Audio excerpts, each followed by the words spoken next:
హరే రామ హరే కృష్ణ. అందరూ ఎలా ఉన్నారు? బాగున్నారని కోరుకుంటున్నాను. ఈరోజు నిన్న తిరిగిన శ్లోకంలో నేను 17, 18 చదివాను, కలిపి చదివాను.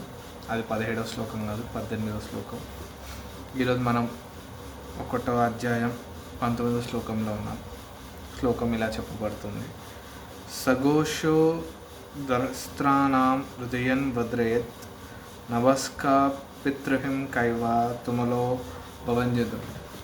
ఈ శ్లోకంలో ఏం చెప్పబడింది అంటే, మనం చూసినట్టయితే మొదటిగా కౌరవులు యుద్ధ శంఖాన్ని మోగించారు. దానికి స్పందిస్తూ కౌరవుల యుద్ధ శంఖానికి స్పందిస్తూ పాండవులు కూడా యుద్ధ శంఖాన్ని మోగించారు.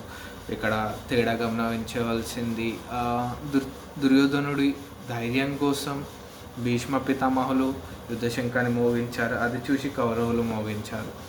దీన్ని చూసి యుద్ధానికి సిద్ధమని పాండవులు మోగించారు.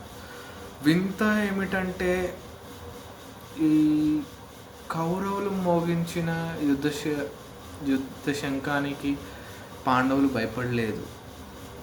కానీ ఈ పాండవుల యుద్ధ శంఖం శబ్దం వినగానే భూమి ఆకాశం కంపించిందన్నంత శబ్దం వచ్చింది.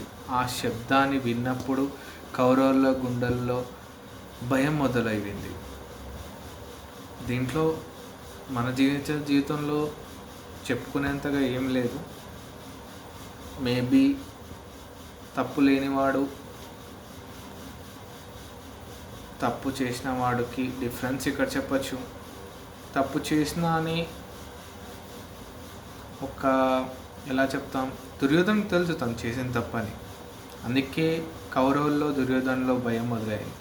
కానీ వాళ్ళు కరెక్ట్ సైడ్ నించొని యుద్ధం చేస్తున్నారు, ధర్మం కోసం పోరాడుతున్నారని పాండవులకు తెలుసు. అందుకే భీష్మ పితాల మహావ లాంటి పెద్ద మనుషులు, ధర్మాత్ములు యుద్ధశంఖాన్ని మోగించిన పాండవులు భయపడలేదు.